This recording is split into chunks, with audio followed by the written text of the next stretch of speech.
So, it's recording. Okay. We're gonna do introductions right after question number one. So, do you want me to look there or there? I mean, yeah, that's fine. Yeah. If you have something to say specifically. Okay. Yes, listen. So we're starting with kind of off the wall question, an icebreaker. In the infamous season 1 finale of the interview show Hot Ones with Sean Evans, DJ Khaled rejected the show's premise by only eating 3 of the 10 increasingly spicy hot wings, saying, "We can't play ourselves, we can't play our health."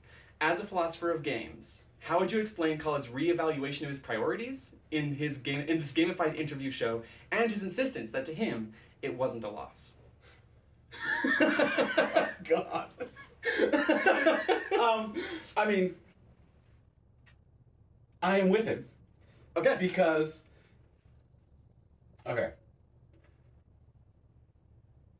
There's a lot of background here, but basically I think games offer you goals and systems of priority. Yes. And that's okay when it's voluntary. Like, the basic view I have of games is you take on these goals temporarily. Mm-hmm. But the goals aren't important in and of themselves, right? Like, Right. It's not important to actually get those points. What's important is that the experience is valuable in some way. And I think a lot of times the biggest mistake people make with games is they get stuck on the goal. They think, oh my god, well, I have to win by whatever means are necessary. And it drags them through some kind of miserable, or like, they'll just do anything they can to increase their mileage, or like, run the fastest marathon, even if it's making them miserable, Right. or like do whatever it takes to get the highest score, even though it's making their life fall apart. And then, like, you play games. I mean, there are a lot of reasons you play games, but the experience should be worthwhile in some way. And if it's not, then it's not worth trying to win. And I think, like, a lot of the worst systems, the ones I'm the most worried about, like grades, Yeah. money, are like the thing that sucks about them are like Twitter likes, Right. and followings.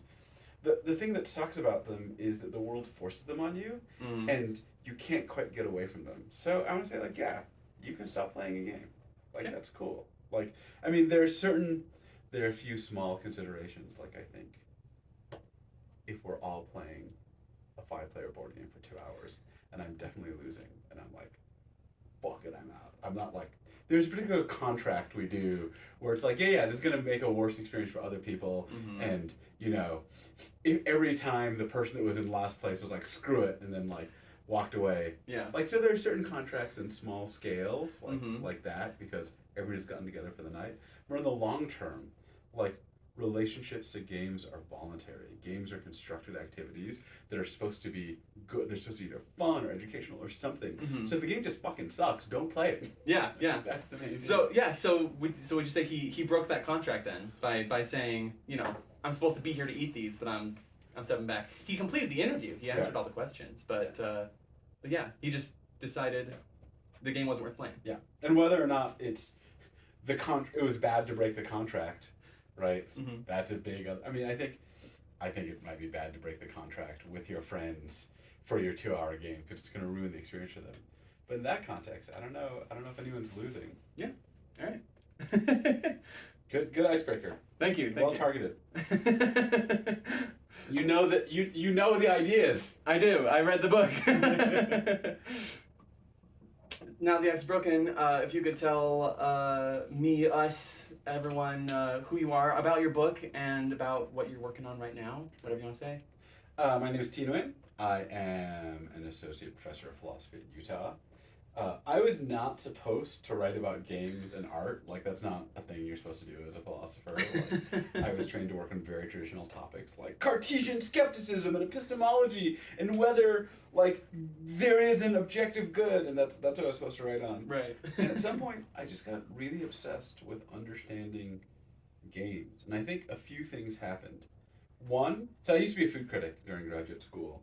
And at some point, I just remember thinking to myself, like, oh, I wish back in the day I'd been around in the 50s in New York at the birth of jazz, to have written about jazz. Like, wouldn't it have been great to be present at the birth of a new art form? And literally at the same time, at night, I'm obsessively playing new, Euro games, on Board Game Geek, writing reviews, and doing what I now realize retrospectively was like being part of a great large community effort of developing like an aesthetic art critical language about board games. I think like that's what we were doing on Board Game Geek for like 2 decades, like everyone together. And you would see like people introduce new terms and ideas for like what the mechanics were like and what they were doing and how they changed the experience.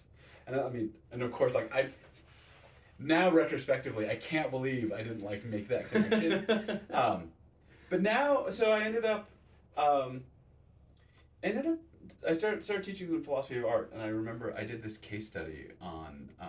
I did a case study in my class about whether games are an art form. Mm-hmm. And I remember reading a lot of what was out at that time and just getting pissed off, like really angry.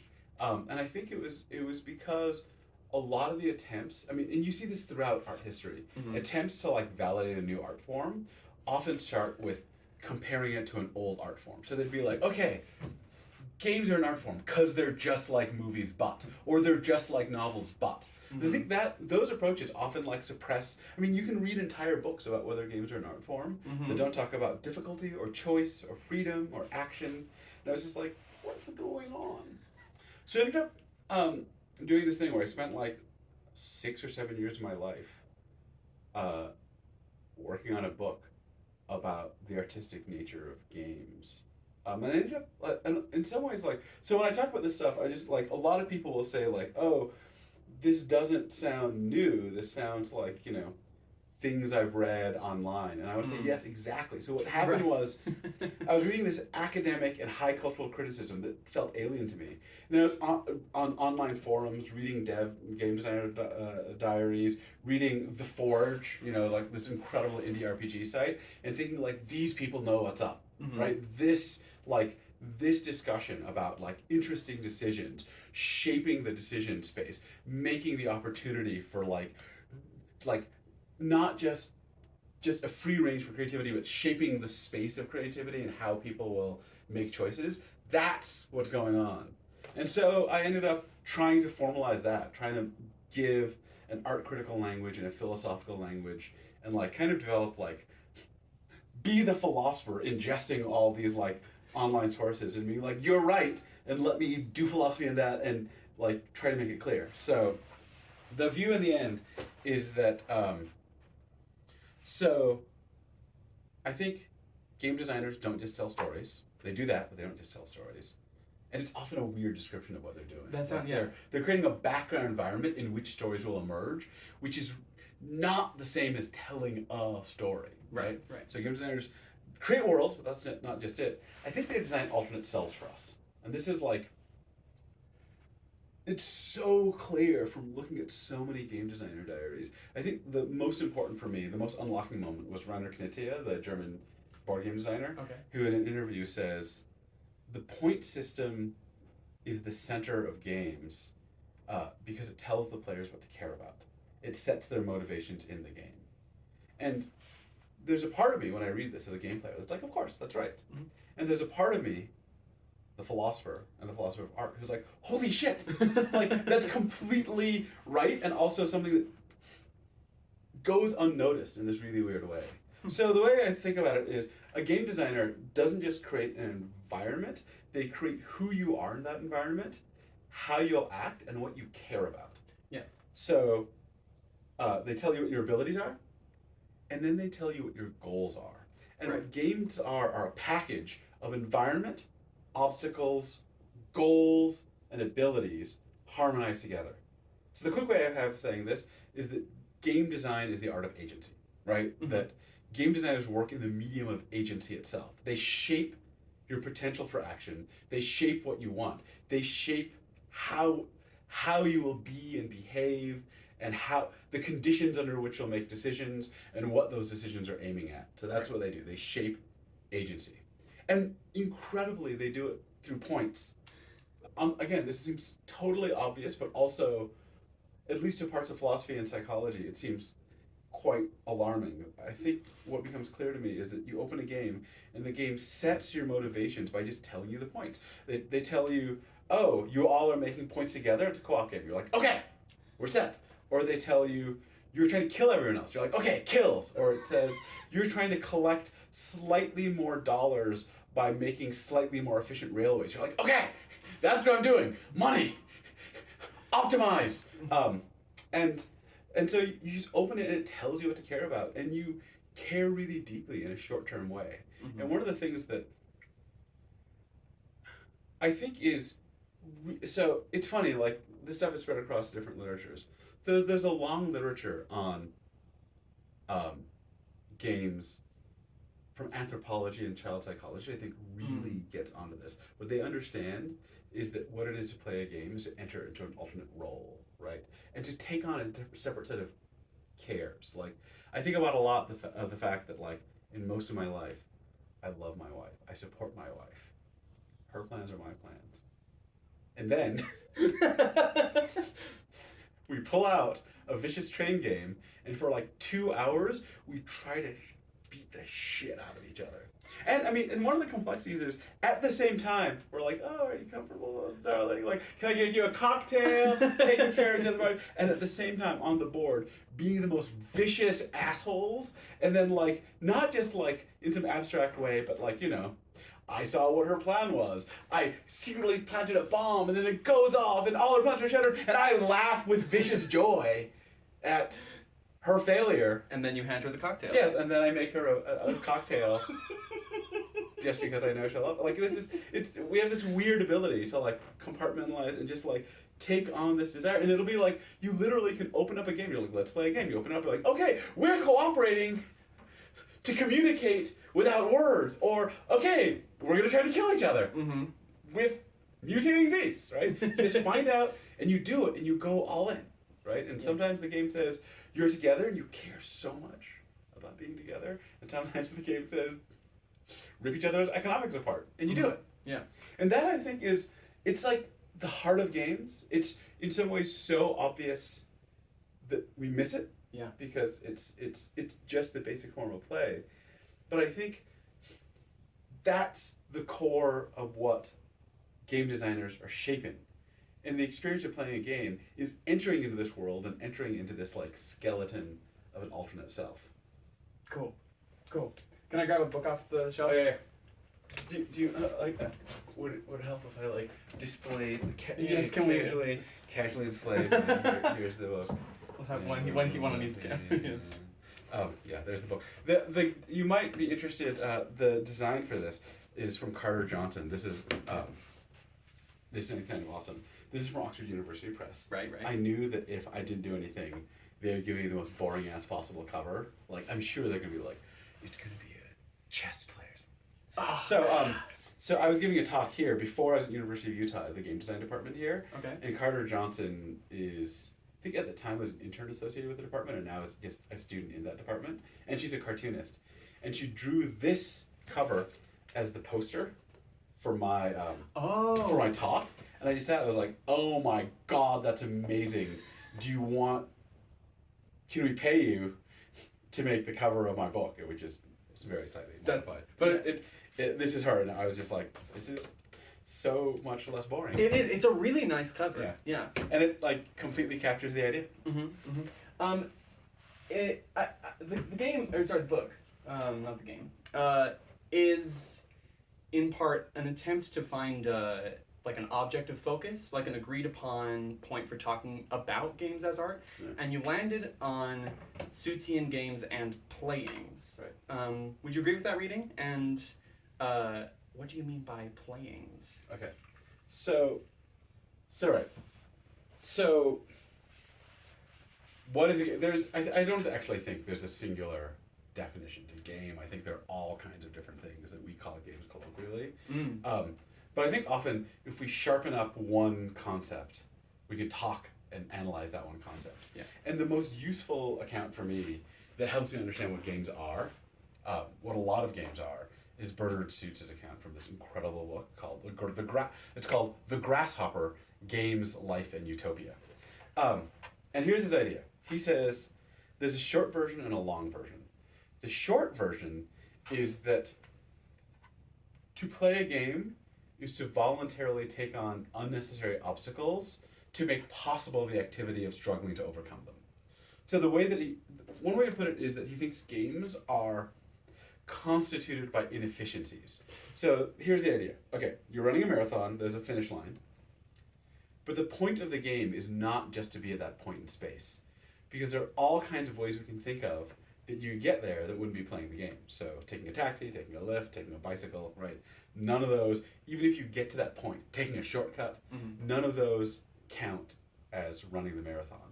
To run the marathon, you have to get to that point while obeying certain constraints. You know, follow this route, use only your body, right? All this stuff. Because it doesn't even count as crossing the finish line unless you did it inside the constraints. Then what we care about is not just the goal in and of itself. We care about that goal as achieved in a particular way that is constitutively inefficient, right? There's an inefficiency baked in, which means what we care about is not just achieving that goal abstractly. We care about achieving that goal by a particular prescribed method.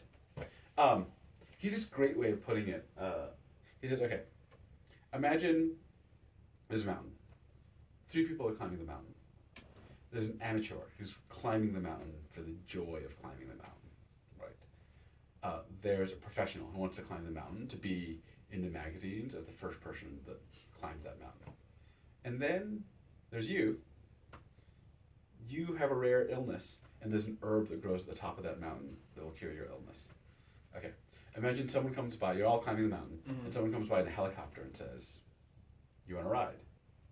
The amateur and the professional game player will refuse the ride because what they're doing is playing a game. It won't be the thing they're doing if they take the ride. You, who want the drug, are like, yeah, hell yeah, give me the ride. All I want to be is at the top of the mountain, right? So what a game is in the Sutian account is a goal that we've set and a set of constraints on that goal that together shape a particular activity of struggle. And what we care about in a game is achieving that end inside that activity. I think about rock climbing a lot because I'm a board gamer and also a rock climber. And I think rock climbing is an activity that makes really clear how the constraints and the rules shape the activity. So the kind of rock climbing I do is called free climbing. This is different from free soloing. So in the old days, they did something called aid climbing. So with aid climbing, you pound gear into the rock, and then you pull on the gear. You put the rope in, and you pull on the rope. Free climbing is one where you advance without pulling on the gear. You might have a rope, but the rope is just there to catch you if you fall, right? So what it is to free climb is to take the goal of getting to the top of the rock, and then take the restriction of not using gear, not using mechanical aids, only using your hands and feet, right? And what you can quickly see is when you rock climb, you don't care about being at the top, because if you care about being at the top, normally there's an easier way up the back. And also, rock climbers get to the top and immediately lower off because, right? So you're trying to as hard as you can to get to the top. The moment you're top, you're like, I did it, lower me, right? Yeah. You didn't actually care about being at the top. But I think that the really interesting thing that you can see is that the restriction that says don't pull on the rope is what creates that particular activity. Because without that restriction, the most efficient way to get up the rock is to pound things under the rock and pull on the rope. But the thing is, if you do that, that turns out to be really boring, at least for me, because pulling on the rope is the same, no matter what the cliff. Right. The movement of pulling on the rope is very similar. But if you say, okay, you're not allowed to pull on the rope, then that forces you into an activity where you actually have to pay attention to the details of the rock. And every rock face now presents different puzzles, and you have to find new movement and new patterns through every rock.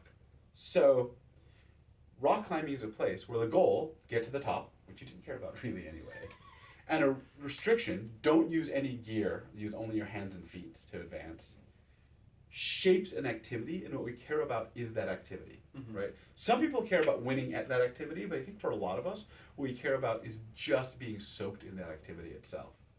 So the way that I put it is that in normal life, we take the means for the sake of the end, but in game life, we take the end for the sake of the means. Does that make sense? Yeah, yeah. I don't really care about getting to the top of the rock, but I make myself care for a little bit of time because I want to be soaked in the struggle of moving up the rock in this particular and funky way. And that struggle is exciting and interesting if I get myself to care about being at the top of the rock, but that care is not a real care in some sense. So in the book I call it a disposable end, right? It's something we take on for a moment, we suffuse ourselves, but it's really because we care about being in the struggle itself. I mean, this is a very complicated philosophical way of saying sometimes the journey is the destination. Right? Oldest possible saying. This is me giving you a lot of machinery to talk about that concept, and I think it's an essential concept for games. Cool. I expect you to make some connection between your Go mentor and Christopher York's 10-year-old son. Specifically, they both opted to prolong a game despite victory being, Right. A foregone conclusion. Right. Were neither of those Suitsian playing at that point, or was the Go mentor playing a different game than you? Okay, this is a really good question. So let me fill in for your audience some of the background to this question. There's a key moment in the philosophical part of the book about what I call agential layering. So a lot of the times when I play a game, I temporarily take on a goal, right? And I take on that goal for some wider experience. So we play a party game, we play charades, we're playing it for fun. In order to have fun, we have to get ourselves in the spirit and really try to win, but we don't actually care about winning, right? Because if I had a great time and lost, I wouldn't be like, fuck, I wasted that evening, right? No, I would be yeah. like, no, unless I'm a total asshole. What I'd be like is, that was time well spent.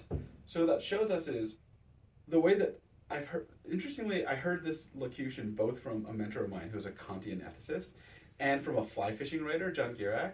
There's a difference between a goal and a purpose, right? A goal is the local thing you're trying to do in the game, and your purpose is the reason you're playing. And sometimes they're together, I think for some people, they're playing to win because they want to win. But for a lot of us, our goal is winning, but our purpose is having fun, or having a beautiful experience, or being absorbed, or getting smarter, right? All of those are the different true purposes to play. So then I think there's this funky thing that happens, which is you kind of have to take on a goal temporarily, and in a weird way, you have to forget, right? The reason you forget is, there are a few examples. So there's this concept in philosophy I'm really interested in called a self-effacing end. Mm-hmm. A self-effacing end is an end that you cannot achieve by trying to get at it directly. So famously, Aristotle thought happiness was a self-effacing end. If you're just I want to be happy, there's no way to do that. He was you have to try to be a scientist or a politician or a doctor. You have some other end, like helping people or discovering knowledge, and then pursuing that other end will make you happy. But happiness can't be pursued directly. I think this is true of relaxation a lot of the time. This is why I rock climb, right? If you just sit there and are relax, you can't do that. The weird thing is, you can relax by deciding to devote yourself completely to climbing a stupid fucking rock. Right? That's the weird thing. And also, the other really interesting thing is, if you remember during it that you're trying to relax, you're going to fail to relax, right? The way to actually relax is to totally forget that you're trying to relax and just go all out and just viciously trying to climb this rock. And afterwards, you're oh, I'm relaxed now. Mm-hmm. So I was trying to prove this point in the book, and I ended up using this example from a friend of mine. My friend, the philosopher Chris York, put it this way. He said, look, so if I'm taking on a goal in order to have a struggle, shouldn't that mean that if I'm about to win, I have to throw the game, right? Because if I win the game, the struggle will be over. And I think he's right if you constantly reason with your true purpose in mind, right? If you constantly are oh, every action I'm taking in order to have fun in the struggle, then you will be in this perverse position of having to be well, if I win, I'll stop having fun, so I can't win, so I've got to take a bad move now. But I think weirdly that'll also undermine the game too. If you really, a lot of games are only fun if you're really just absorbed in the attempt to win. So I think we can do this weird thing, I call it agential layering, where we decide, well, in order to have fun, I need to try to win. And we kind of put that original purpose, that larger purpose, out of mind, and we just adopt a sub-agency, a temporary smaller self that says I'm just trying to win. And we soak ourselves in that. Otherwise, we'd get stuck in this weird thing where we're constantly being like, "Oh, I'm trying to win, but I can't win because then the game will be over," right? Right. So we really have to forget our larger purpose. I think that's what happens when a lot of game playing places. And the reason you can tell is a lot of times to have fun, in every particular action in a game, you're not making a choice in order to have fun. You're just totally devoting yourself to the local goal of winning. I think that's actually not what's going on in teaching cases. Teaching cases are just interestingly different. When someone's teaching, when I'm teaching someone chess, I'm not trying to win at all. All I'm trying to do is make moves that will give them an interesting situation so that they can learn something. So I think teaching is deeply different from playing a game. For most of us, when we play a game, we have a larger purpose and then we forget about it during the game. Teaching is just continuous. You're just constantly making moves in light of your larger purpose, which is to help someone learn the game. So I don't think in teaching we have this weird layering effect most of the time. Okay. Most of the time. Yeah. I'm gonna show my hand a little bit. I read Cybertext for this interview as well, and I'm wondering how that connects. I think Aspen says that if you made like a game that is like a cybertext where you are telling a story, he says that the players will learn those things that halt the game, that create an end state, and he posits that they will learn what those are and then learn to avoid them, like deliberately. How does that fit in with your? I think it's a very different attitude. I think so he's talking about. I think what I imagine is, what he's thinking of is branching texts that are possible branches through a story, like some advanced version of a choose your own adventure. And in that case, a lot of the times when you play choose your own adventure, you're like, well, what happens if I explore this branch? Oh, the story's over. Okay, I'm going to go back and avoid that branch. So I think that's what you do when you explore the story, right? You're looking for the branches and then you're avoiding the ones that you know will terminate the story. I don't think that's what we do when we're playing a classically competitive game. Like in chess, I'm always trying to end the game as quickly as possible in my favor. Gotcha. Right? Like that is, if you don't, when you're playing chess, be like, well, that will kill the game. You're like, no, checkmate, next game. Yeah. Right? Unless you're teaching. Again, teaching is a totally different thing. Yeah. So in standard games, you're trying to, in a standard game in which the game terminates when you win, right? You're trying to terminate the game in your favor as quickly as possible. Gotcha. Cool. I'm gonna warm up some water. Go for it. It'll cause some noise. Perfect timing. Okay, so this question is inspired by the Stanley Parable. I haven't played, by the way. Oh, you haven't played it? Oh, I know about it. I've read papers about it. Yeah. I've seen video of it, but I haven't actually played it to completion. I mean, I've like whatever that means. Not to. I mean, just because it's about that, I guess. Yeah. You know. I've only played for like 20 minutes. Yeah. I want to try playing it with the subtitles off and the narration slider all the way down, because they have a slider for that. I wonder what that would look like. Yeah. But I know the game way too thoroughly now. I just be like, and now he's saying this, and now, you know. But is game design mind control? And if not, why might it be mistaken for that? Okay. This is a great question, because I think right next door there is something that uses game-ish stuff, which is mind control. So, I mean, I'm willing to say gamification is mind control.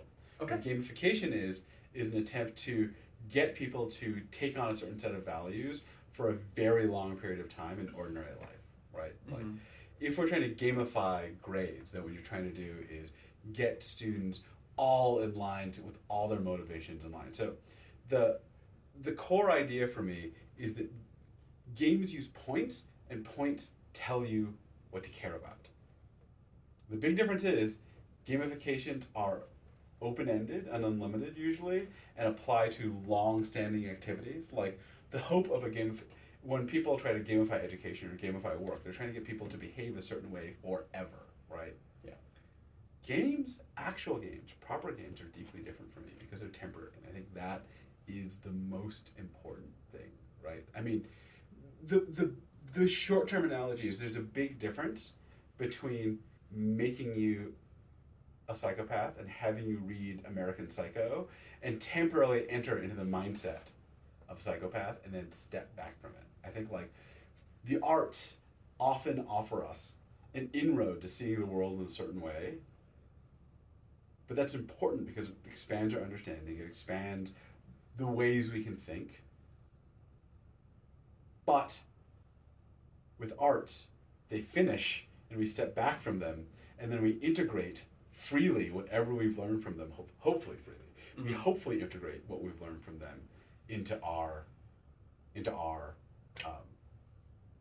life and our value. Yeah, yeah. And I think like so it depends. I mean, a lot here depends on how you take it, but I think games offer you an opportunity to explore different values and then step back from them. The fact that most games end at a certain point and there's a completion moment and you put it away and you step back, this is all a way of like kind of scrubbing it from your system and reflecting. Like a book ends, a movie ends, you step back, you're absorbed temporarily in the mindset of, you know, Christian Bale's Batman, and you're like, you can see the world from that maybe like for a little bit of time, and then you sit back and you can integrate. So I think there are ways to take this the wrong way. You could take American Psycho as a playbook for how to be. You could unreflectively only spend your entire life reading Harry Potter and take Harry Potter's values on as your own. But like that's not necessarily encouraged by the form of books, right? Yeah. I think the various arts, their social setting, their finitude encourages the fact that you're supposed to read a lot of books. It encourages you to kind of like perspective hop and step in and step out. And I think games, as we have them in our social context, right, encourage, at least from their basic form, a certain stepping in and stepping out. We play this game, I take on this value, then I step back. I play this game, and then I step back. I think one of the things that can do is it gives you the ability to practice reflecting on goals. You can be like, you know, okay, I'm gonna try really hard to think really tactically and precisely. And then we step back and you're like, was that valuable? Was that fun? And you might think yes, and you might think no, and you might think I should use that in some parts of my life, and you might think otherwise, right? But the fact that gameplay is closed-ended, is finite, and usually, as people say, happens in a bounded space that's kind of at least signified as something that we should keep separate from ordinary life, right? That encourages a kind of stepping back from reflection and enlarging, I think, of like our sense of ways to be. Gamifications, on the other hand, try to have no demarcation point, are blended into everyday activity, and I think it's really easy to end up thinking what I'm supposed to be doing is getting the most Twitter points. It's pervasive, it rules over a form of communication, it can take over, there's no way to step back from it. So a lot of this, of course, depends on how you take it, what exactly the details of the design.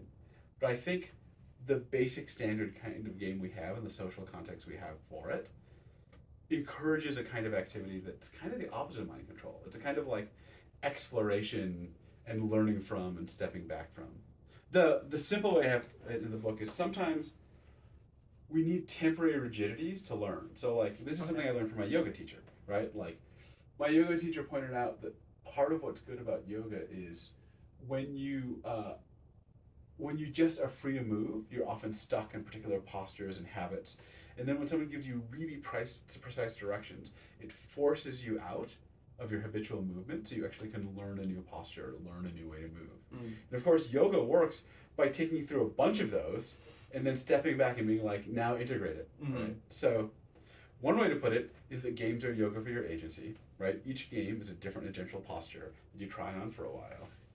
And then Twitter or gamified school is like hold triangle pose forever, right? So that's so there's this really interesting way. Sorry, right? No, like there's this really interesting way in which a rigid specification of a value and ability set can be incredibly freeing, or can be incredibly undermining of your freedom.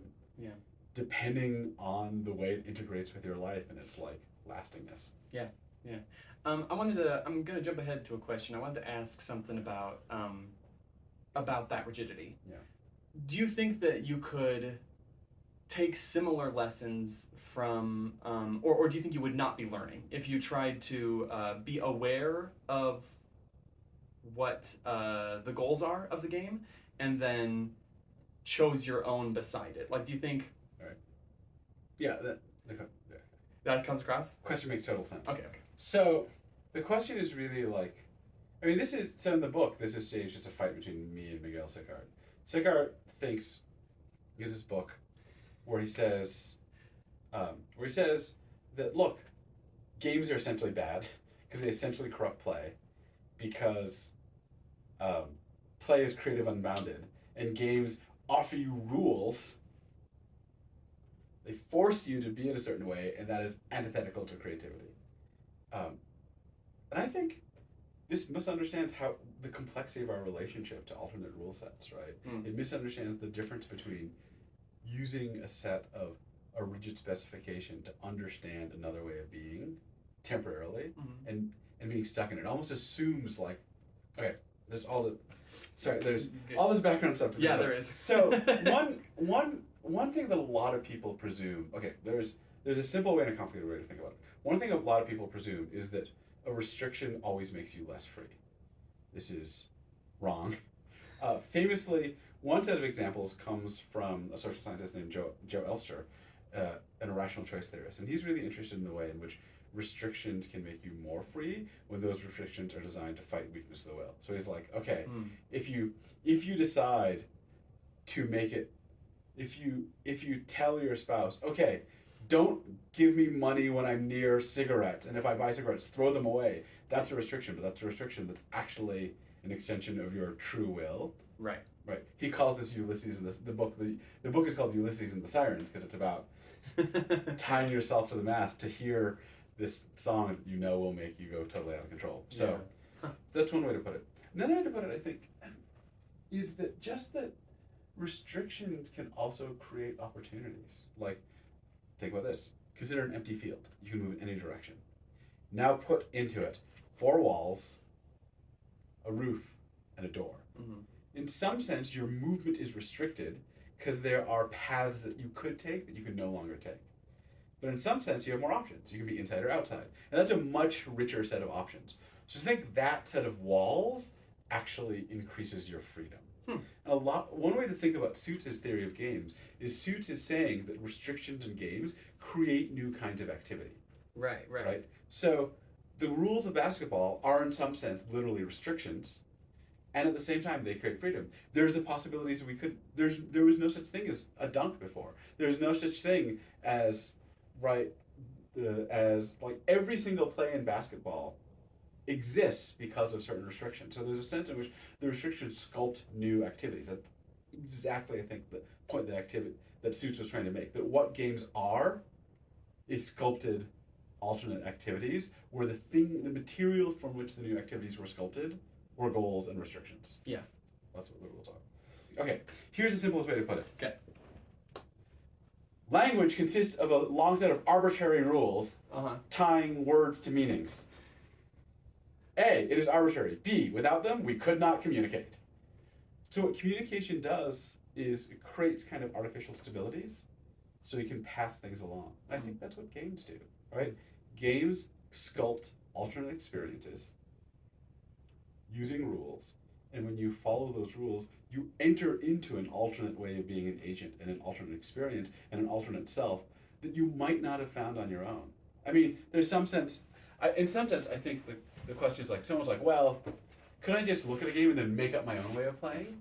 And the corollary to that is, well, can I just make up all my own stories? Why do I need to read other people's books and put their thoughts in my head? Isn't that mind control? And I think the idea is, get fucking over yourself, man. You are not the infinite font of wisdom for everything, right? There are thoughts that are valuable outside of you, and that's what communication is for, and games communicate agency, right? Yeah. Games are the space where we use certain stabilities and restrictions to pass along certain ways of being, so you can learn and enter into ways of being that you might never have experienced. They're totally unnatural to you. I mean, I think about a lot this with the game The Mind, which I think is really interesting. Do you know The Mind? I don't think I do. The Mind is a game that was introduced to me by my co-teacher, Jose Zagal, who's a game designer at the A department. The Mind is super simple. Okay. 4 people are going to play The Mind. It's a cooperative game. It's the only cooperative game I love. With all my heart. Okay. The deck. You like train games, so I'm not surprised. Yeah, I'm a vicious asshole playing games. So, 4 players. The deck is just cards labeled 1 to 100. Level 1, I'm going to randomly pass out 1 card to each person, and our goal is to play them out in order from lowest to highest. You can't talk, you can't signal, you can't engage in any kind of symbolic communication, including at all. You just have to do it. So it involves, okay, if you get The only action you can take is putting a card down? Yes. Level 2 is we reshuffle, everyone gets 2 cards. Up to level 8, each of you gets 8 random cards from 1 to 100. Now you have to play them in order. So there are a few other little quirks, but the heart of the game is tuning into other people's sense of timing, their tolerance for how much time has passed. So what we have to figure out is, you put down a 20, I'm holding a 32. How long do I wait? Someone out there might have a 28, right? Mm-hmm. So we have to kind of collectively evolve a sense of timing together. This kind of deep, unspoken sympathy with other people is not something I go to naturally. I'm a verbal person. I use words to communicate. But the fact this game forced me into a space where I just had to pay attention to people's sense of timing and temporality and what felt long and short to other people. And that's not something I'd ever done before. I never would have done that without this game. I'm imagining those things that you say you learned from that, and for some reason I'm like thinking about like waiting at a stoplight and how that feels like a similar exactly. thing. And so like you might say that you learn how to behave in that situation regarding other people's timing, then what might feel long to you because you're behind someone in a car at a light that just turned green, you could be like, oh, I've learned that other people's sense of what's short and what's long, if they're paying attention or not, then you'd be like, and then they start coming, you know, okay. I mean, the game involves not being rigid with your sense of timing and being able to tune in with others. I think there's a weird relationship to like when you go to different places, people's sense of timing at stoplights is different, and if you're rigid to the sense of timing of where you grew up, you're going to get in the accident. You need to learn, right? Yeah. So. Very cool. Okay. One of my friends, Wittgenstein's monster, had a strong reaction to your footnote on page 7, which reads, even those Wittgensteinians who maintain the term game is essentially indefinable should be able to find my analysis somewhat palatable by treating the category of Sootsian games as an artificial stipulation. He responded to this by saying, LMAO, they think they can just cast a little banishing spell and keep Wittgenstein out. Incorrect, Ludwig is coming for you. Do you have a response to that? Oh yeah. I mean, I think the point is totally different. Wittgenstein's point, and I mean, I was raised by Wittgensteinians. I was like educated by Wittgensteinians. You could tell your friend, you know, I'm a student of Cavell, one of the great Wittgensteinians, and like, anyway. So, I think Wittgenstein's point is that there's certain natural language concepts, as we use them, are often cluster concepts that are fuzzy and not well defined.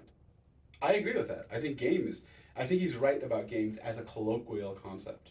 Right. But that's not what I'm doing. I am stipulating a particular boundary, not saying it's natural language. It's saying I can analyze things that fall into that boundary. And I think that's something we can do, right? And that's not the project of natural language analysis. It's a different thing. It's saying like, okay, I'm creating a concept. It might be an arbitrary concept, but it collects a set of things in the world that fit that concept. I can do an analysis of it, and then I can tell you what follows from that. And my conclusions are not going to be true of everything that we call naturally language a game. They're going to be true of everything that fits under that stipulated concept. Gotcha. So it's like it's conceptual analysis, which is completely different from the project of finding clear definitions to natural language terms. Okay. I agree with your friend that, I mean, the first thing I ever wrote in games, so Bernard Suits thought he had responded to Wittgenstein and answered him, and the first philosophy paper I ever wrote was like, you're wrong, your account does not capture the natural language sense of games, because games of make-believe don't fit the Sootsian account. Like, the first thing I ever wrote was actually, you might actually like this. This got reduced to micro footnote. So, interestingly, Suits famously thinks that all games are attempts to overcome obstacles, and he has to explain kind of free-form make-believe games, and he says, oh, actually, they're games where the goal is to keep the narrative going as long as possible. This is stupid. We don't do this at all. Kendall Walton, who is a philosopher who has this really famous theory of make-believe, ends up saying that all competitive games are just forms of make-believe. And I think they're both wrong, and they're just different categories, right? So I had an argument, and my argument was, so one goal, the make-believe goal, is to be absorbed in a story and an imaginative landscape. Mm-hmm. Another goal, the Suitian goal, is to construct a obstacle and then try to get around it. And you can actually see their different goals because they break in different ways. And the way you can see them break is in tabletop role-playing. So here are two ways to fuck up tabletop role-playing. Okay. One is to be a spoil sport. The other is to be a cheat. And they're totally different. You can cheat, that is break the Suitian rules, without shattering make-believe at all. In fact, if you cheat well, no one will know and the make-believe won't be shattered. You can also be a spoil sport by hewing too closely to the rules, and that's what we call a fucking rules lawyer. So a rules lawyer destroys the make-believe engagement while hewing closely to the Suitian rules and constraints on achieving whatever the points are. Mm-hmm. So I think there are two different activities, and in role-playing games, we do both. Okay. And you can see they're different because they break in different ways. Mm-hmm. And I think they're both part of what we naturally in language call games. So neither of those analyses will fit the notion of a game naturally.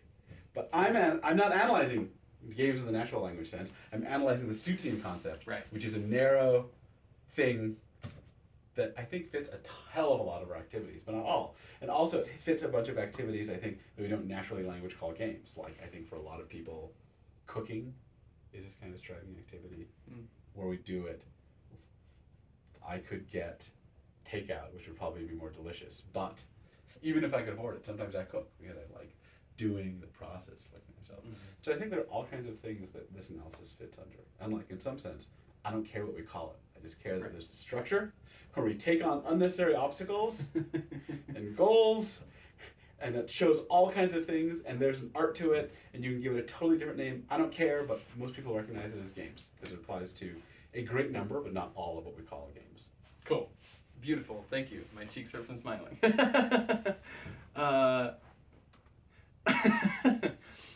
In one of your many podcast interviews, you called Ron Edwards one of the founders of the indie RPG scene. What did you mean by that? I just think so. I'm not exactly a historian. I've just been following this casually, but It feels to me that Ron Edwards ran the site The Forge, and wrote a bunch of things, and I feel like he was at the center of this community of people trying to figure out what was wrong with D&D, and I feel like his diagnosis of what was weird about D&D for him. I remember at one point he said that D&D is an exquisite system for simulating shopping and killing, and not much else. Mm-hmm. And his articulation in particular of what it would be like. So I'm sure that most of your listeners know, but for those that don't, he thought there were multiple different goals that a system could try to give the players, and the players played for. One was gamism, which is competing along a set of rules for more points, like experience points or goals. One is narrativism, which is telling a great story, and one is simulationism, which is exploring some world set. And one of the things he really was interested in was he thought that many of us had narrativist interests, not all, but a lot of the games were built for gamist purposes. Mm-hmm. And he just started making suggestions about how you might build a game if you didn't care about an RPG, if you didn't care about gamism and were just all out narrativism. And his suggestions were wild. I remember, so one of his suggestions he incorporated in the system Sorcerer, one of his systems, and he was just like, yeah, just get rid of money, right? He gives you a wealth stat, and basically if your character type probably has something, you just have it. And if you don't have it and you want it, just roll your wealth stat. And his comment, if you read his essays on The Forge, what he says is, yeah, for a lot of narratives, no one's keeping track of money. Keeping track of, like, how much money does Indiana Jones have?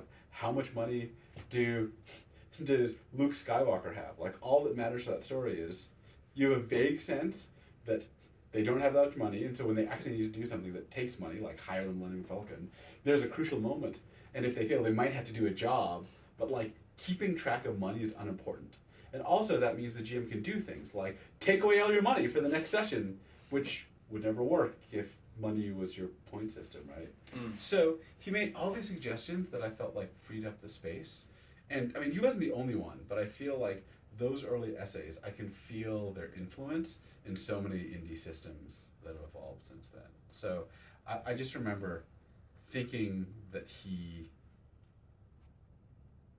nailed a lot of my discomfort with D&D, and that his description of the possibility space opened up a lot of doors that other people, that he walked through and then a lot of other people walked through. Cool. You seem to have some beef with Minecraft. How would you describe your relationship with that game, and have you beat the Ender Dragon? I have no beef with Minecraft. I think Minecraft is amazing. Okay. I think there is, I mean, I can't play Minecraft because first-person games make me car sick. Yeah. No, I don't have any beef with Minecraft. I just my joke that I had to myself was in one of the podcast episodes you dodged a question about Minecraft, but I don't know if that's accurate. I think it was. Do you think it applies to the methodology you set out in your book? I mean, creative mode Minecraft is not a Sutian game. It's just a different thing. It is. I think it's a sandbox. I think it's an enormous Lego set. I watch my kid play it constantly. It is closer to Legos than a Sutian game. And I mean, the beef I have, which isn't quite with Minecraft, is the degree to which Minecraft mechanics have pervaded RPGs, and everything is a crafting thing now. And I don't particularly enjoy crafting. Like, part of it is just, it takes a lot of time. I don't have time anymore. I used to have time. Yeah. It's funny because I feel like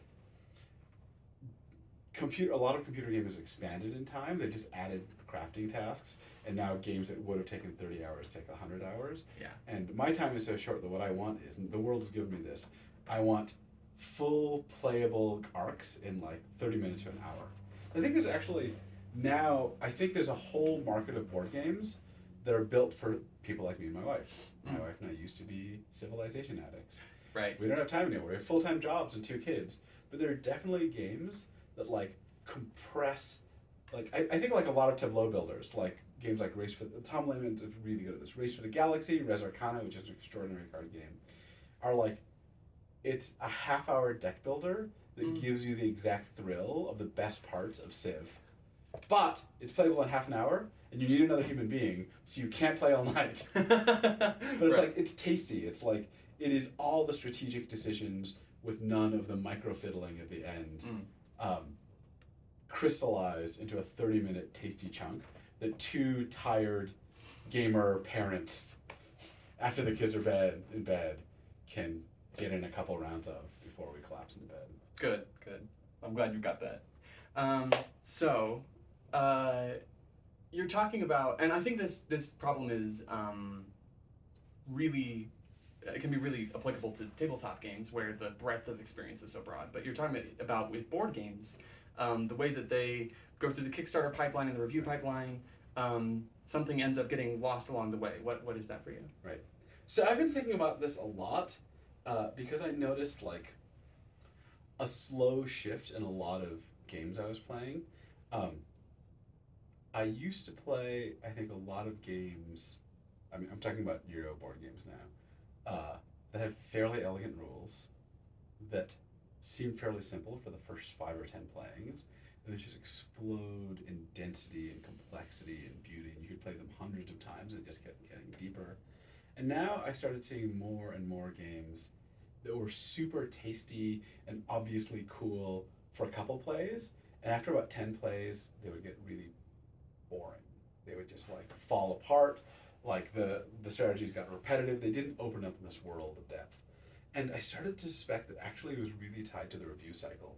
Because as things started happening while I was on Board Game Geek, where certain people became the kind of tastemakers, and the reason they were tastemakers is because they put out a lot of reviews, which meant they were like publishing like a review a week, or sometimes like 2 reviews a week of heavy board games, which meant they were playing it like, what, 2, 3, 4 times, and you would listen, they'd be like, oh yeah, we played.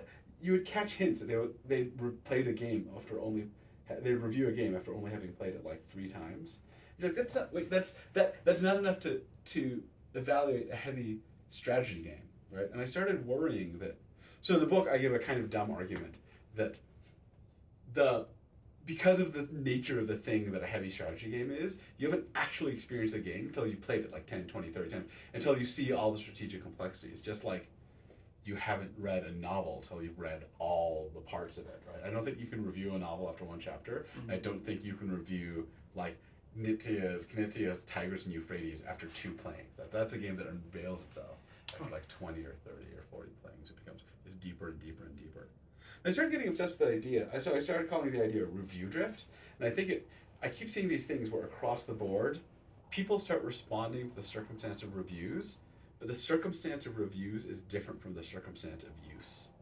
So here are some examples. So the first place I noticed this was, I started noticing in different cities, people would recommend certain donut shops. And I'd go to the donut shops, there'd be a line out the door. And I experienced this in like 5 or 10 different cities. Okay. The donuts would be really pretty, people would be really excited, and they would eat the donut and it would taste like shit. It would be like this waxy, gross, horrible thing. And I figured out that all these shops had gotten famous on Instagram. So what was happening was they were optimizing their donuts for Instagrammability, color, pop, structure. And I think they're often using, to make it really pop, you need to, and make it have a cool shape, you need to formulate the frosting to be extra like structural, which involves like a greater amount of wax. And so like, they're gross to eat, but they look cool. And so you're like, well, okay, if the goal was to have something that looked cool, then maybe Instagram is a good medium. But if Instagram is the review medium for food, then it's going to lift a certain kind of thing that may not be good to eat.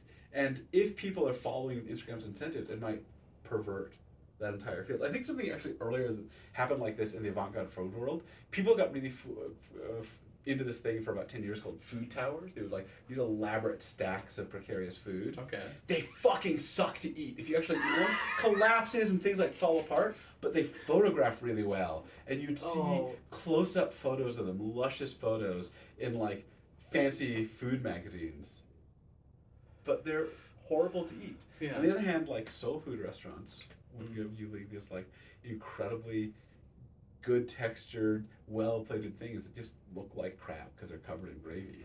The thing I've noticed now, this is going to make me sound like such a curmudgeon, is that I'm having a harder time finding good clothing because I think a lot of online clothing companies are optimizing for the review, and people write the review after 1 or 2 wears. Right. And so I think what they optimize for is they start creating clothes that are incredibly soft and comfy when they come out of the box and then fall apart. And like, I keep accidentally buying clothes that are really comfy, well reviewed, and then fall apart after 6 months. And I think that's because the company's optimizing for the circumstance of review.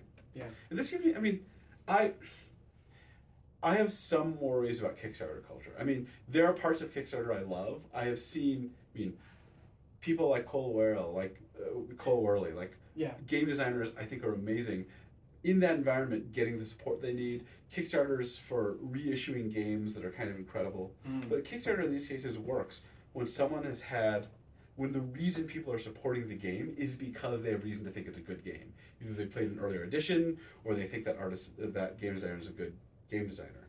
I think Kickstarter goes wrong when it does the Instagram thing, right? When what gets something Kickstartered is that it has a cool looking video, or cool looking minis, or some kind of like cool design features. And I think part of the problem is what transmits well on a typical Kickstarter pitch are kind of visual surface features and familiar features that people have seen before. Like, oh, I like this mechanic. I like that. There's a long list of the kinds of mechanics I like. What doesn't transmit well is the subtle emergent gameplay quality of like careful design. So the worry is that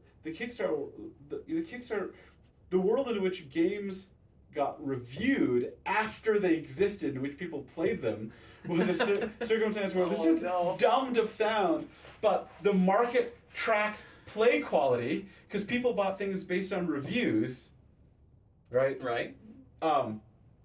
And people bought things based on reviews, and those reviews were based on actually fucking playing the game. Yeah. And I feel like a lot of the Kickstarter world is giving us the game equivalent of a food world ruled by Instagram, where the basis for things being elevated and purchased is not the heart of the thing. Right? It's, I mean, kind of the same as if, like, movies got picked and promulgated just based on the trailer and not on reviews from people that have actually seen the movie. Sorry, you're laughing. Yeah. Does this seem too harsh to you? No, this is completely on point. There are so many, like I think that the to be too harsh. Right. I think it is frustrating to be in a literary medium. Yeah.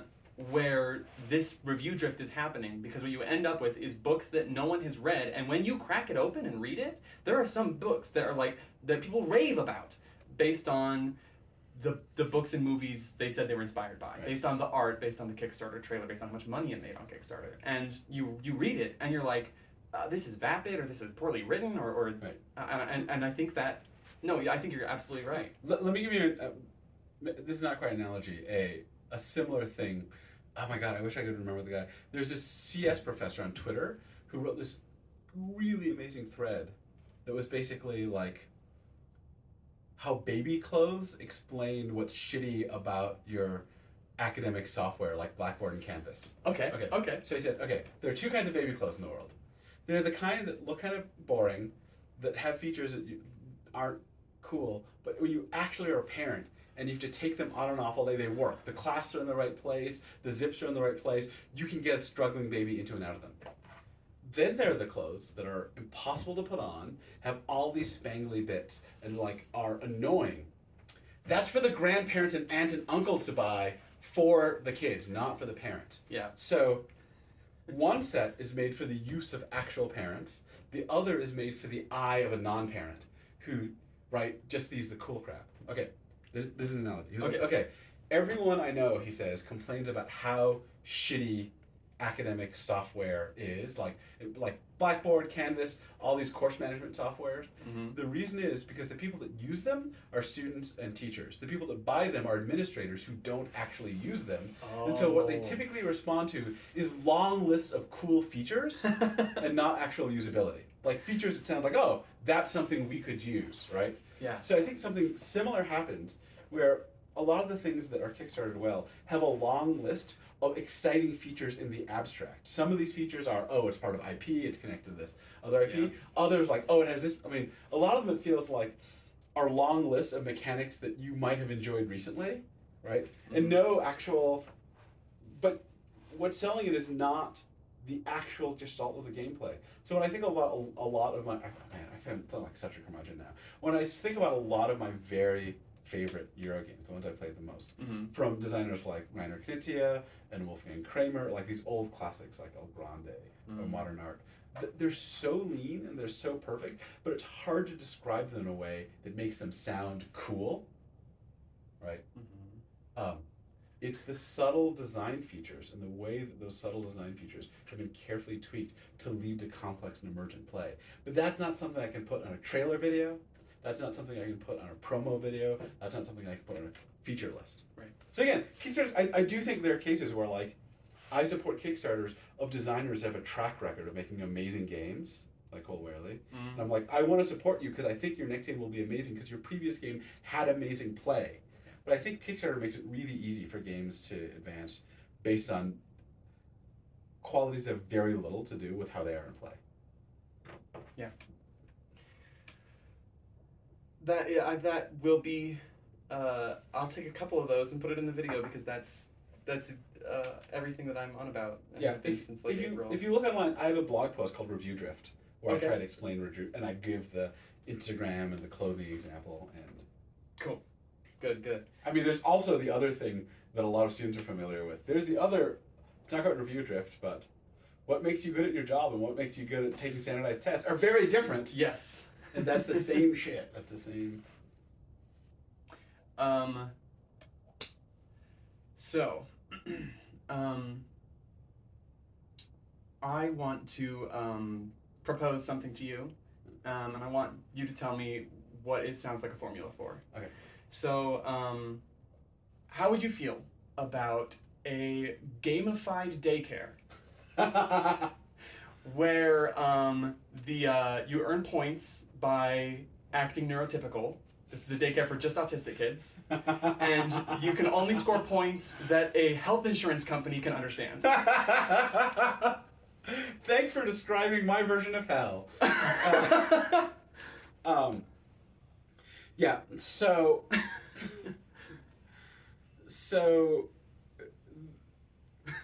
games are valuable when they're voluntary.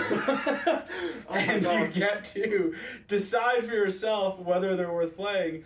They are not good when they're not voluntary, especially when the values are imposed from the outside and the experience is miserable. Yeah. So I do think that part of the key about games is they contain values.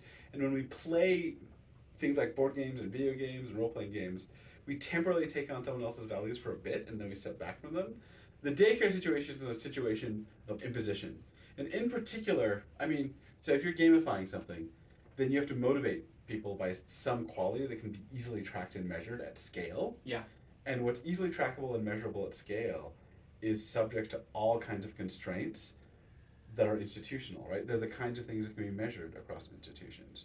I mean, so I have this paper, How Twitter Gamifies Communication. And one of the things that's really interesting to me is trying to chart out all the values in communication and then all the shit that's lost in Twitter. Mm-hmm. Because Twitter can't capture whether people respond empathetically, whether people have understood things deeply, whether it changes them and their character in their lives a large scale. The thing that it can capture at scale is whether someone clicked like in the moment. Yeah. And so the circumstances of data capture at scale by large institutions subject to time constraints, universal comprehensibility constraints, means that whatever values those are going to be very thinned out. So I think you've only read the version in the book, but the new version of this stuff that I've been thinking about has a slogan that you might like. Okay. So in my games book, I talk about this thing that I'm calling value capture. Mm-hmm. And value capture happens when you have naturally your own values or you're developing your own, they're rich and subtle, and you get parked in an institution, and the institution presents you with really simplified versions, like step counts, or Twitter likes, or grades, mm-hmm. or citation counts, mm-hmm. or page views. And those take over in your values. You let them direct what you care about. So one way to put it what's going on is that you are now outsourcing your values to Silicon Valley. Yep. You are buying your values off the rack. Mass-produced values? Yes, that is literally the point. Which means they cannot be tailored to you. And in order for them to be measured stably at scale, you cannot tailor them, right? For you and me to have a step count ranking chart between us, we have to agree that what measures us, what we'll be measured by, is the same thing, which is step count. Yeah. We can't negotiate or shift our own impression of the value. Yeah. So, I mean, I think that games, when we play them and then step back from them, when we engage them playfully, are like the heart of human freedom. Mm-hmm. And gamification is like the death of everything particular and human and flexible. Yeah, yeah. Okay. What if I told you I worked that job for 4 years? And that it's the only therapy available to autistic people of any age in Utah? I would like to hear more about this and write a damning... I have...